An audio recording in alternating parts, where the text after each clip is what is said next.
Hello everybody! This is about how you can debug your programs in CodingBat.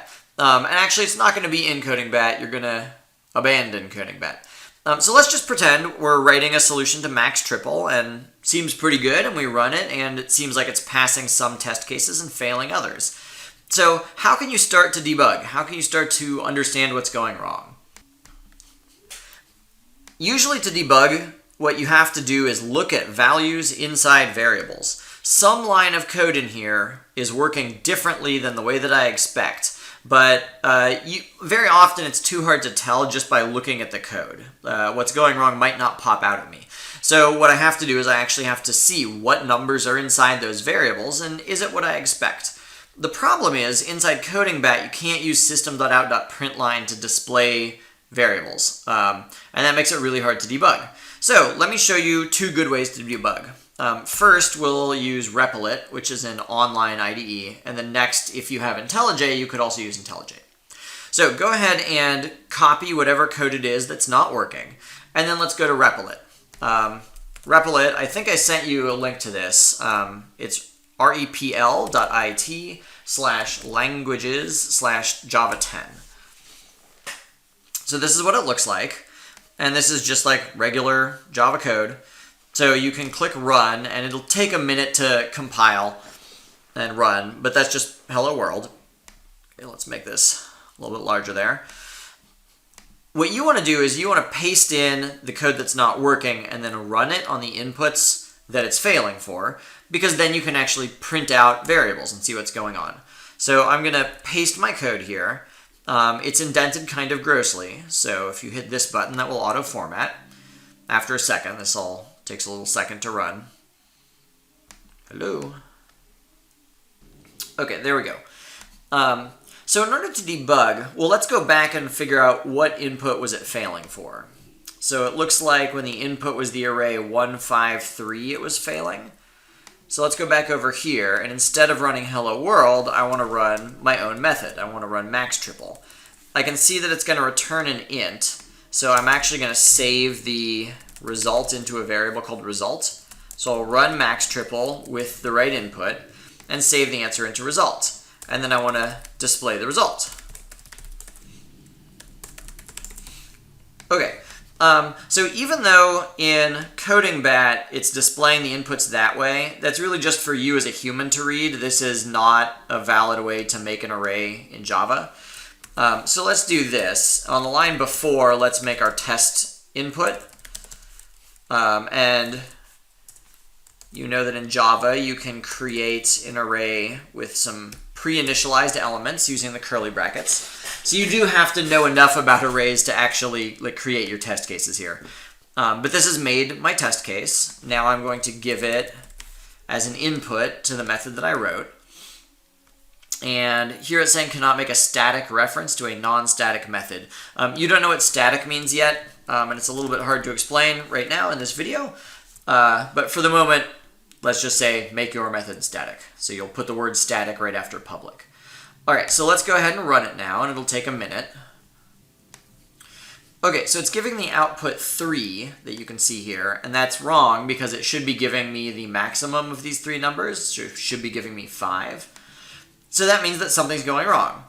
So I think I'm going to start by displaying some values inside variables. I think that this should be the first thing in the array, this should be the middle thing in the array, and that should be the last thing in the array. So let me display all three of those so that I can double check to see if they really are what I'm expecting. So I'll print first, and then I'll print middle, and then I'll print last. Ah, yeah, okay. Great, let's run it. By the way, I'm pausing the video so that you don't have to wait through all the compiling and running. Don't freak out if yours is taking a long time. Mine is also taking a long time. Okay, so first is 1. That's what I'm expecting, because here my input, the first thing is 1.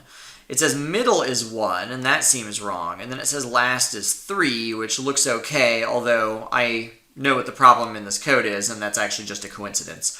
You could see that by changing your test cases. So let's make this 1 and 4 and 2 and run it one more time, and you'll see what happens. So here, first is 2, which is what we expect. Middle is still 1, which is wrong because we want it to be 4. And it says last is 3, but now the last should be 9. So running these test cases has shown me there's something wrong in the way that I'm getting out the middle element and the last element. And once you have zeroed in on where the problem is, then it might pop out at you. You might say, oh, there's something that I'm doing in this line of code that's really different than what I'm doing in these lines of code, and that might lead you to your solution.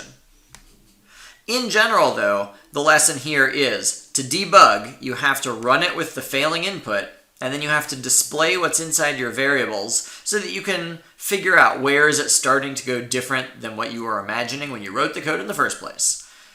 All right, so let's do a different kind of debugging. If you actually have Intellij, you can do a more powerful thing. So I'm going to copy all of this, and I'm going to open up Intellij. So here I am in Intellij. I went ahead and pasted that same code.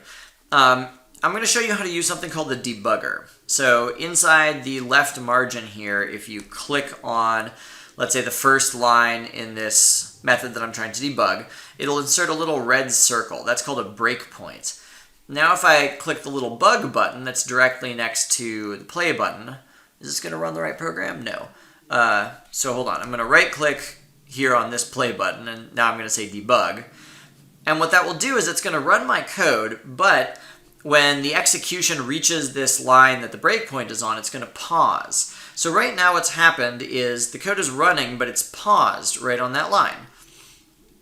You might also notice that it started displaying some things here on the right. So nums is the name of my input, and it's showing me that the values inside nums right now are 2, 4, 9.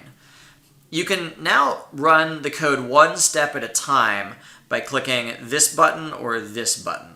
For the moment, it doesn't matter which one you choose, so let's do this one. So I'm going to click once, and here it says first is 2, and that makes sense. That's what I wanted. And now I'm going to click one more time, and now right away I see last is 3, but in my array, the third element is 9, so I know that's wrong. And then I can go one more time, and that says middle is 1. So you can go one step at a time, and it's nice because it will display all the values of the variables for you. If it's not displaying the variable you want right here in the code, then down here it'll have a list of all your variables and their values, and you can look right there. It's really cool. There's a lot of stuff the debugger can do, but that's at least the kind of first most useful thing you want to try. Okay, so when you ask me for help, this is the first thing I'm going to tell you to do is, or rather I'm going to ask you, what did you do to debug this already? And if you need a little bit of help thinking about how to debug it, we could do that. But yeah, I want to try and start making you more independent since you're not going to be in class to get so much help, and also because it's good to be independent as a programmer. So I hope this has been helpful. Keep the questions coming. Good luck, everybody.